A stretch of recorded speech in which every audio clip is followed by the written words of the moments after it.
pedido do professor Bonato, eu vim aqui apresentar para vocês um pouquinho sobre o meu trabalho de mestrado, né, que foi a minha dissertação, e que a gente apresentou um artigo agora no Congresso Brasileiro de Planejamento Energético, na última sexta-feira, dia 14 de setembro, que é mais um resumo das conclusões que chegamos com a dissertação de mestrado.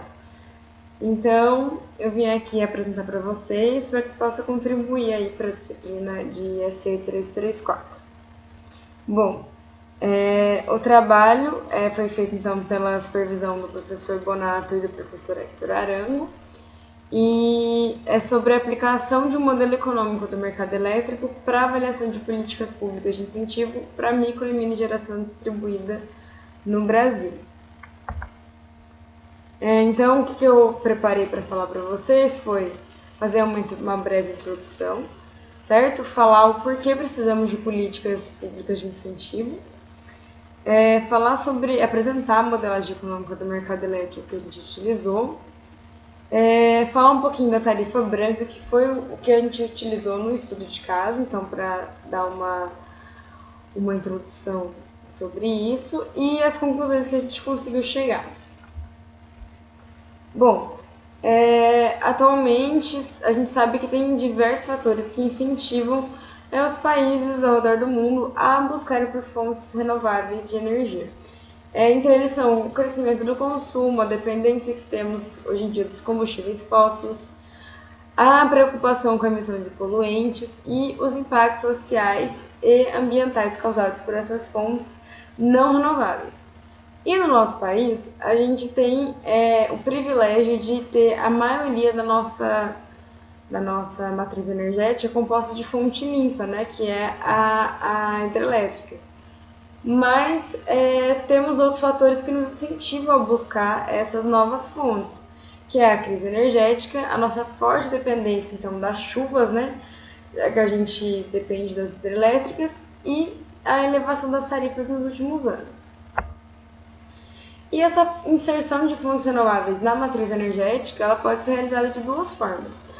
A que é mais comum, né, a convencional, seria pela geração centralizada, que seria a energia gerada em grandes centrais geradoras, e geralmente essas centrais estão longe dos centros consumidores e que exigem então a implantação de uma extensa rede de transmissão. E o nosso foco aqui vai ser a geração distribuída, que a característica dela é de ser uma geração próxima aos centros consumidores. Ela pode ser instalada pelo próprio consumidor, que aí vira um prosumer, e ela começou a ser incentivada no Brasil a partir de 2012 com a resolução 482 da ANEEL. E apesar dessa geração distribuída específica micro e mini ser em menor escala, né, a potência dos sistemas que são instalados, os benefícios proporcionados são vários. A gente também tem redução de perdas, postergação de investimentos, o impacto ambiental dessas fontes é pequeno e a gente tem uma diversificação da matriz energética. E a gente ressalta, porém, né, a importância da geração centralizada, que é incentivada atualmente através dos leilões, para que essas fontes renováveis como eólica, solar, elas se tornem mais baratas, né, mais competitivas frente às outras fontes. Então, qual que vai ser o objetivo aqui desse trabalho? É apresentar o modelo econômico do mercado elétrico que foi utilizado e os conceitos necessários para avaliar essas políticas públicas de incentivo. E a partir desse modelo, a gente vai estabelecer uma conexão entre o tipo de consumidor e a política pública de incentivo a ser adotada, avaliando a capacidade dela de criar bem-estar socioeconômico. Então, essa é a nossa principal contribuição, utilizar um modelo econômico do mercado elétrico para avaliar políticas públicas de incentivo que motivem, né, as modalidades de micro e mini geração no Brasil. Então, o porquê necessitamos de políticas públicas? No Brasil, o nosso mecanismo de incentivo que a ANEEL adotou é conhecido como net metering, que nada mais é do que um sistema de compensação de energia. Então, nesse sistema, não é prevista a venda de energia excedente do consumidor para a concessionária. Esse sistema ele é muito importante para a promoção de pequenos sistemas de geração. E ele acaba sendo mais efetivo nas regiões em que a tarifa é mais alta, já que é apenas a troca de energia feita, né? A compensação. Mas ele é um sistema pouco agressivo. Diversos trabalhos da literatura já chegaram à conclusão que ele necessita de políticas públicas de incentivo para a disseminação massiva, dado o nosso potencial do nosso país, geração solar e eólica, por exemplo. Então, esse sistema, apesar de ser muito positivo, de ser um passo inicial, né, para a gente começar, a gente está engatinhando ainda nisso, ele sozinho não é capaz de promover essa disseminação massiva. Então, 2 pontos aqui que as políticas públicas devem notar são a tributação e o financiamento. O porquê desses dois? Bom, o nosso país tem diversos impostos. Podemos destacar aqui alguns federais e estaduais, como PIS, COFINS e ICMS. E esses impostos, eles acabam gerando um sobrecusto de até 40% na aquisição de um sistema de geração. Então, se pensarmos em políticas que reduzam impostos, vai causar incentivo em todas as classes de consumo e vai refletir diretamente no tempo de retorno de investimento. Então, a tributação, se for reduzida, os impostos, é uma relação direta. Se diminuir os impostos, aumenta, né, essa disseminação, o consumidor fica mais atrativo, né, para ele comprar esse sistema que já tem um sobrecusto tão grande por causa desses impostos. E o financiamento? Hoje é preciso de mecanismos de financiamento que sejam acessíveis para pessoas físicas também, já tem diversas linhas de financiamento, para microempresas, pequenas empresas, né, para pessoa jurídica, mas a pessoa física ainda não são financiamentos tão acessíveis e com taxas de juros atrativas, porque tem que ser uma coisa que o consumidor veja isso como ele tem que pensar em estratégia de financiamento. Então, para ele, é melhor, se ele tem aquele dinheiro, será que é melhor ele pegar esse dinheiro e comprar o sistema, investir de uma vez, pagar à vista, qual o desconto que ele vai ter, qual que vai ser a taxa de juros, e dependendo se ele financiar e calcular ali uma parcela a parcela que ele vai ter que pagar desse financiamento seja igual à parcela que ele vai ter de redução da conta dele de energia, talvez seja uma coisa mais viável para ele, em vez de pegar esse dinheiro e investir à vista. E tem pessoas que não têm esse dinheiro. Então, estratégia de financiamento abrir um leque para mais consumidores poderem ter acesso, né, à aquisição desses sistemas, e o consumidor que tem esse dinheiro, ele pode avaliar se é ou não viável ele comprar à vista, se ele financiar, o que ele vai fazer. Então tem que se pensar nessas estratégias de financiamento.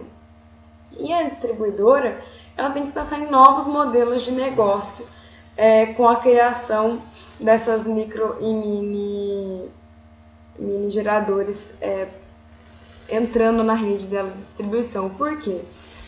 Fala-se muito que a distribuidora vai perder campo de atuação com a entrada desses em geração da distribuição, por parte os consumidores instalando ali os painéis fotovoltaicos, por exemplo, nas suas residências. Então, a distribuidora, para ela não perder mercado, ela tem que pensar em novos modelos de negócio. Será que não é ela que detém todas as informações da rede? Será que não é viável ela incentivar a colocação de painéis em locais estratégicos para ela? Será que não vale a pena ela criar um novo negócio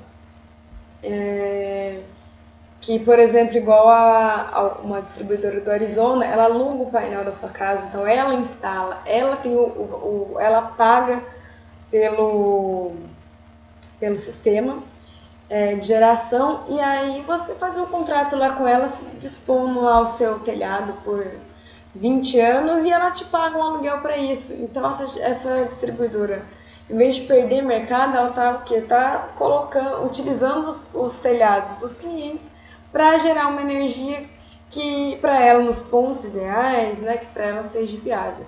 Então a distribuidora tem que pensar em novos modelos de negócio, já que está mudando, né, a forma de se comprar e vender energia, certo? E algumas sugestões para o financiamento ser mais simples seria, por exemplo, a utilização do FGTS para poder comprar sistema de geração, aceitação do próprio sistema de geração como garantia do financiamento, porque hoje em dia a maioria dos financiamentos exigem diversas garantias, certo? Que muitas vezes o consumidor não tem essas garantias para dar. Criação de consórcios e, no fim, que seja tão simples e fácil como é hoje fazer um financiamento de uma casa, de um carro, que seja as mesmas condições, certo? Então vamos lá. Apresentar o modelo Tarô, que foi o modelo que foi utilizado, modelo econômico do mercado elétrico, que foi utilizado nesse trabalho. Então, aqui, deixa eu ver se apareceu, apareceu a setinha. A gente tem o consumidor nesse modelo, ele é representado pela utilidade que ele tem em comprar essa energia. Assim como qualquer outro bem de consumo, o consumidor ele ofere para a compra daquele bem de consumo, no nosso caso aqui a energia elétrica, uma utilidade. O quanto que quanto ele está disposto, né, a comprar essa energia, né? Então, essa função utilidade, passar para o próximo slide só para vocês verem aqui, que tem a equação. Ela é dada por 3 parâmetros: a energia, certo, que é o E, o A, que representa a avidez dele pelo consumo, certo, que é diretamente proporcional à energia, e a saciedade. A saciedade, porque ela entra negativa aí na fórmula, porque a energia elétrica, assim como qualquer outro bem de consumo, chega uma hora que o consumidor, dependendo da faixa que ele já consumiu, ele não se sente mais necessidade de consumir mais, então ele vai saciando. Então, por isso esse parâmetro B aí. Então, o consumidor está aqui representado pela essa função utilidade, certo? Que ele tem ao usar a eletricidade. E ele tem que pagar para a concessionária uma tarifa, certo? De energia. Essa tarifa de energia, vezes a quantidade de energia que ele consumiu, é a receita que a concessionária recebe, certo? E a utilidade que ele recebe ao consumir essa energia elétrica e menos a receita que ele pagou, dá aqui pra gente o ECA, que seria o surplus do consumidor, certo? O que seria a utilidade dele menos o que ele ganhou, o bem para ele de consumir essa energia, menos o que ele teve que pagar, quanto que é esse surplus, então, esse excedente do consumidor, certo? Que seria aqui representado por a sigla ECA. Então, a concessionária ela recebeu essa receita R. O governo vem e taxa essa receita bruta, e aí a concessionária vai ter uma receita líquida.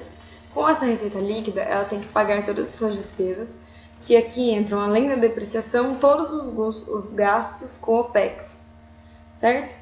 E, dada essa receita líquida menos essas despesas, a gente tem o EBIT, que seria o lucro tributável da empresa. E aí, já que é o lucro tributável, o governo vem e pega mais uma parcela desse lucro tributável. O lucro tributável menos esses outros tributos que o governo retira, a gente tem aqui que a empresa ela vai pagar os seus acionistas, remunerar, né, os seus acionistas, e aqui a gente tem o EVA, que o EVA seria o excedente da concessionária, certo? O surplus da concessionária.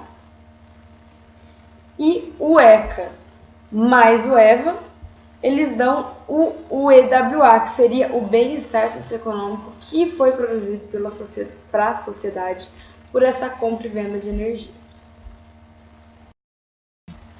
Bom, continuando aqui, então, só para fazer um resumão aqui, então, como que está representado aqui no modelo tarô. Então, o consumidor, ele compra energia elétrica, certo? Porque ele vê uma utilidade para essa compra, certo? E aí ele paga para a concessionária uma receita. A concessionária, com essa receita bruta, ela tem que pagar ao governo impostos sobre essa receita bruta. Depois ela vai arcar com todas as suas despesas de OPEX, certo? E aqui também está incluso a depreciação. Temos a tarifa que o governo, né, retira de impostos sobre essa lucro líquido, e a concessionária ainda tem que remunerar os seus acionistas, né? Aqui são os seus gastos com CAPEX. E então temos o surplus da concessionária, certo? O surplus do consumidor somado com o da concessionária, temos então o que essa compra e venda de energia gerou de bem-estar socioeconômico para a sociedade como um todo, certo? Já que ambos estão, né, dentro da sociedade, né? Consumidor e distribuidor. E aqui tem um modelo tarô, só que agora com as variáveis, né, que a gente utiliza. E o que a gente faz para obter a maximização do bem-estar socioeconômico? A ANEEL, ela busca, quando ela impõe as tarifas, né, o que acontece? A maximização do bem-estar socioeconômico. E o que acontece? Para que isso, né, aconteça, o custo tem que ser mínimo e o valor econômico adicionado é nulo. Então, o que acontece? Uma empresa regulada, aqui o EVA dela é nulo, certo? E ela tem que trabalhar cada ano para ter os seus gastos cada vez mais otimizados, certo? E aí, se ela acumula um pouquinho de EVA, na próxima revisão tarifária, esse EVA ele vai entrar, né, como se vai ser repartido com o consumidor ali na hora de pensar, de calcular a nova tarifa, certo? Então, para ter essa maximização do bem-estar socioeconômico, que é o que a ANEEL busca na regulação, seria esse valor econômico adicionado nulo, certo? O surplus da concessionária ser nulo. Então, para deixar bem claro, o modelo tarô, ele não é simplesmente um modelo de empresa, ele é um modelo de mercado. Por quê? Porque nele está representado tanto a produção, tanto o consumo. E ele não se baseia num conceito contábil, de balanço de resultados. Ele se baseia no conceito de valor agregado. Então, ele vai refletir a atitude do mercado em relação a determinada empresa, certo? No final daquele ano, o tarô a gente faz ele anual, certo? Então, no final daquele ano, o quanto aquela empresa agregou, certo? Qual é a atitude do mercado em relação a essa determinada empresa? É esse valor agregado, certo? E como vantagem da utilização desse modelo, a gente tem que ele é um modelo simples, mas que ele representa de maneira fiel os agentes do mercado. E a gente tem a representação do consumidor de forma objetiva. Falar um pouquinho da tarifa branca para a gente entrar no estudo de caso. Então, o consumo de eletricidade ele tem uma peculiaridade na sua característica, né? É a concentração do uso de energia em determinadas horas do dia, que são chamados horários de ponta. Por quê? Porque são horários que geralmente o trabalhador chega em casa, vai tomar seu banho, vai fazer uma coisa para comer, vai ligar a televisão, certo? Então, determinadas horas do dia concentramos o uso de energia. Então, muito quente, todo mundo liga o ar-condicionado, certo? E o que esse horário de ponta representa para a distribuidora? Uma desvantagem, porque a distribuidora ela tem que dimensionar o seu sistema para suportar, para fornecer energia até no período de ponta. Então, o que acontece é que o sistema dela fica sobredimensionado para atender esse período de ponta, que é poucas horas, certo? Então, o que temos que fazer? Vamos mudar, então, né, esse perfil de consumo, fazer uma curva de consumo em vez de picos, de ponta, fazer ela um pouco mais contínua. Qual que é o problema? Nos períodos de ponta, são os períodos em que a utilidade do consumo é maior. O consumidor está mais propenso a consumir, é o horário que ele quer consumir.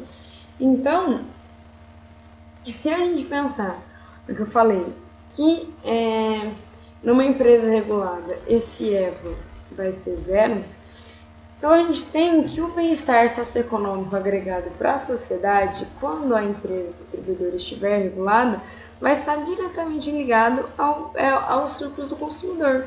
Ou seja, se a gente diminui os surplus do consumidor, se a gente diminui os surplus do consumidor, a gente vai diminuir o valor agregado para a sociedade.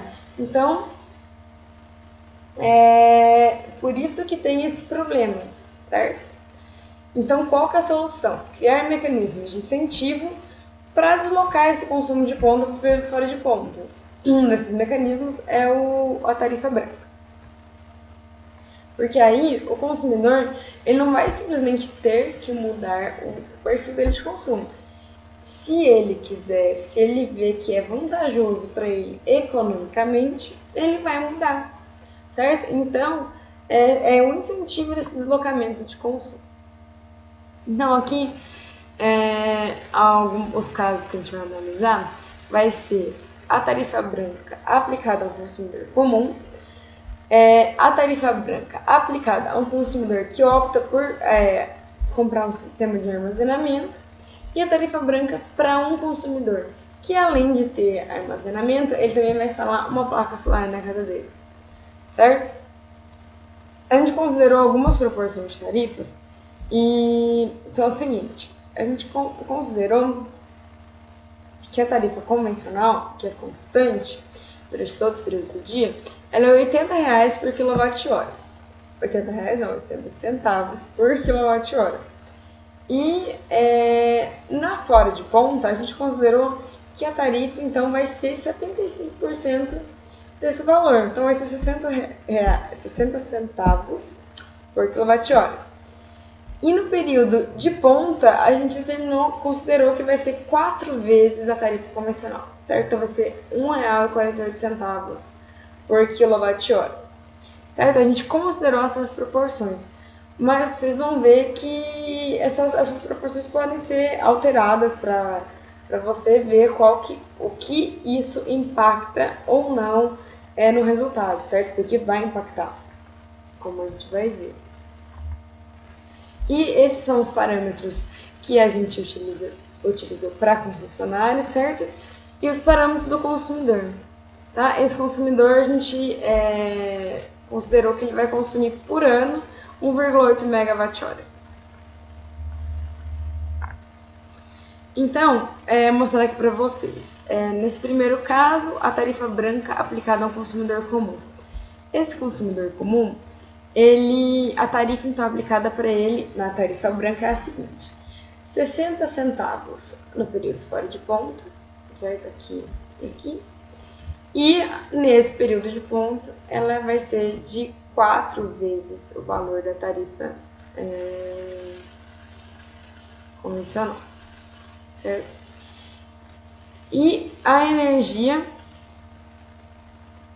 consumida é esse perfil aqui de consumo que a gente determinou, certo? Por dia, tá?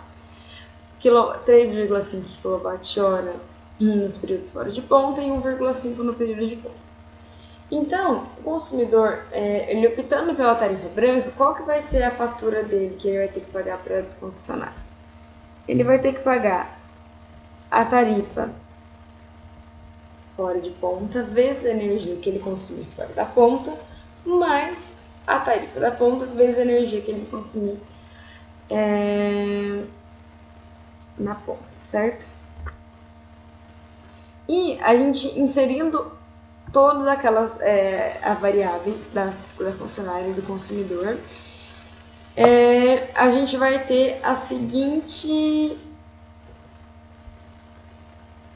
o seguinte caso. Anualmente, certo? Isso aqui seria o anual, o tarô para o ano desse consumidor consumindo energia. A receita que ele paga para a concessionária está em R$ 2.052 ano. E a utilidade dele no consumo desses 1,8 mega está em 3.942, porque a gente monetiza através dessa função de utilidade quanto consumidor, quão útil é aquela energia para ele. Então são valores monetários.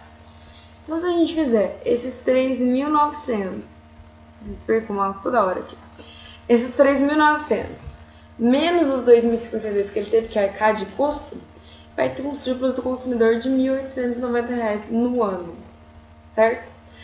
A concessionária, então, ela recebeu esses 2.052, pagou as tarifas, os tributos para o governo na sua receita bruta, sobre a sua receita bruta.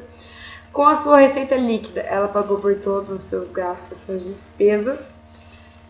O seu lucro líquido, ela pagou outra parcela de imposto para o governo, certo? E depois teve os seus gastos com CAPEX, que seria a remuneração, né, do capital dos acionistas. E aqui ela teve ainda, conseguiu ter um valor agregado para ela, que não foi lucro, nesse caso, certo? Então ela não está em equilíbrio econômico-financeiro, que a gente chama. Mas tudo bem. Nesse caso, a ANEEL depois, quando for fazer a revisão tarifária, ela vai levar isso em consideração, certo? E é isso que as empresas buscam. Ela é zerada quando ela está em equilíbrio econômico-financeiro, certo? E aí o que acontece? Se a empresa ela consegue otimizar seus custos, ela consegue agregar algum valor, alguns surplus no fim do ano, certo?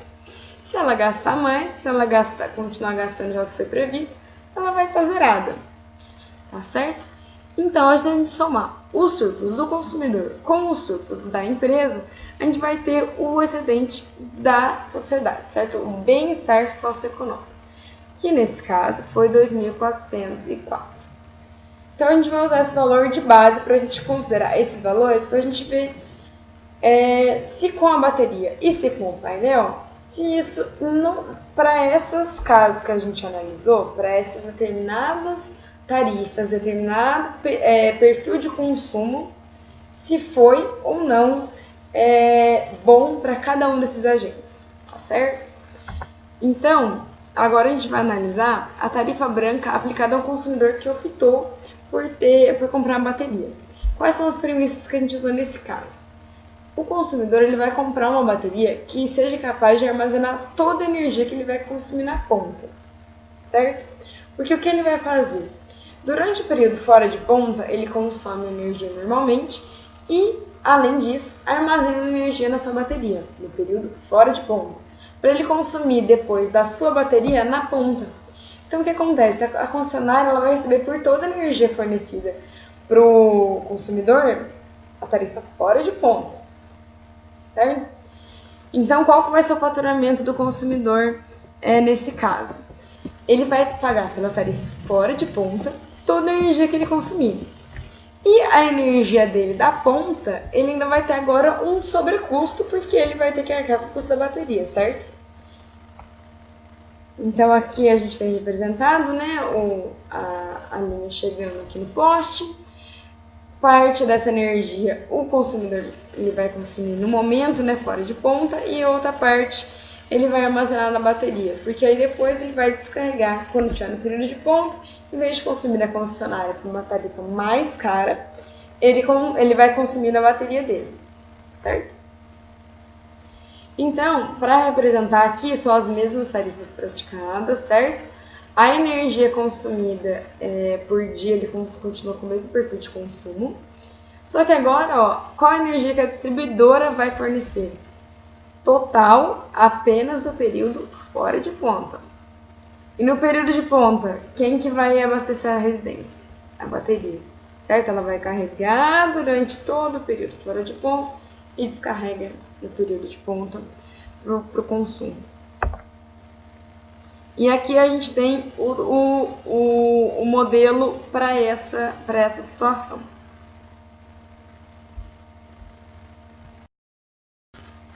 Então, nesse caso aqui, o consumidor vai ter que ir com dois custos, certo? O custo da energia ele vai pagar para concessionária, certo?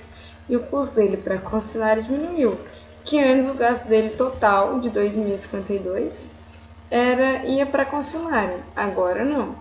E a outra parte vai ser o custo da bateria que a gente calculou, a gente traduziu esse quanto que ele vai gastar na bateria com uma tarifa da bateria, certo?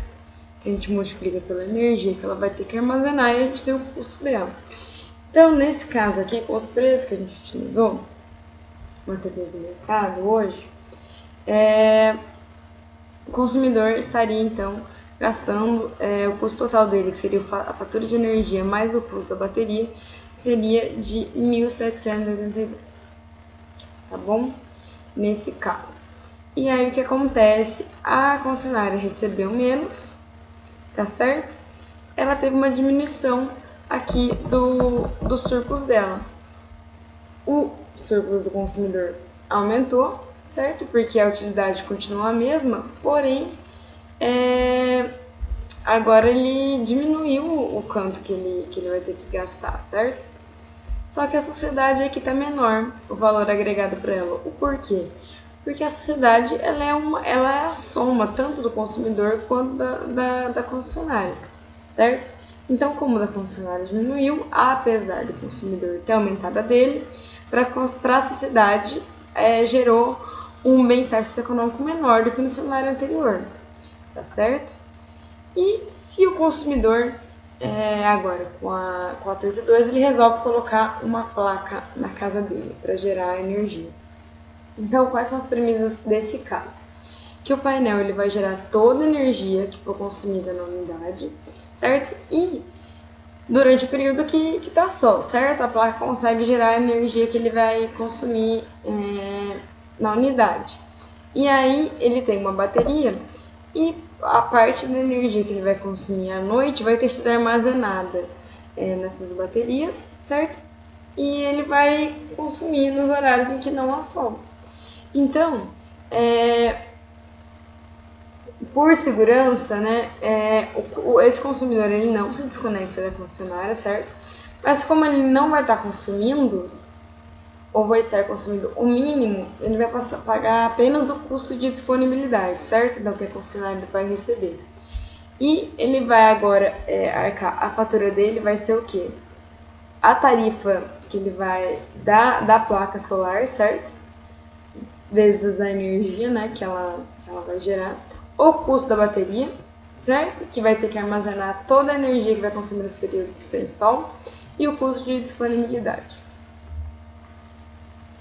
Então aqui, nesse caso, aqui temos as mesmas tarifas praticadas e o mesmo perfil de consumo, certo? Só que esse perfil de consumo, a gente vê que só essa parcela aqui de amarelo, aqui achirada no meio, que vai ser o painel vai estar gerando e ele vai estar consumindo. O restante da energia dele é consumida nos períodos em que não há sol. Então, o que acontece? O sistema dele fotovoltaico vai ter que gerar toda a energia, certo? A energia total da residência. E durante o período de sol vai armazenar na bateria o que o consumidor vai usar nesses períodos sem sol. E aí, no período que não dá sol, ele descarrega essa energia. Certo? Então, nesse caso aqui, como que ficou o modelo aqui do tarô? Como a concessionária não vai estar entregando energia de fato para esse consumidor, ela está recebendo apenas pelo custo de disponibilidade, a gente pode reduzir, então, o OPEX, certo, dessa venda de energia para praticamente zero. Então, os gastos da distribuidora vão ser aqui considerados apenas a depreciação, tá certo? E é claro que ela foi a mais impactada nesse cenário, aqui, o quase nulo, né, o valor econômico adicionado dela ao final desse período. E o consumidor ele vai pagar o custo de disponibilidade para a concessionária, o custo do painel solar e o custo da bateria, certo? Para ele aqui nesse caso, ainda está compensando, né, do primeiro cenário. E o surplus dele é maior do que o consumidor comum com tarifa branca, mas a sociedade é que também está menor o valor econômico adicionado dela. Por quê? Por causa que esse valor agregado para a sociedade, ele leva um tanto o consumidor quanto a concessionária. Então, por isso aqui que está menor, apesar de ser vantajoso para o consumidor esse cenário. Eu coloquei aqui, adicionalmente, se a gente considerar que vai ter uma redução de 65% nos preços, tanto da bateria quanto do painel. Pode ser 65% considerado um valor muito alto, né? Um desconto muito alto. Mas saiu um estudo, no ano passado foi publicado pela Bloomberg, que até 2030, devido à evolução dos carros elétricos, as baterias, somente as baterias, devem reduzir o preço em 73%. Então, assim, não é um valor, a gente está pensando em um futuro aqui, certo? Nessa redução. Com essa redução dos preços, o que acontece? Ele gasta ainda menos com energia, certo? Aqui para a concessionária não muda, porque ela continua recebendo pelo custo só o custo de disponibilidade. E o que acontece aqui? A sociedade está com 2.780 de valor de bem-estar socioeconômico aqui agregado. Está menor do que em todos os outros cenários.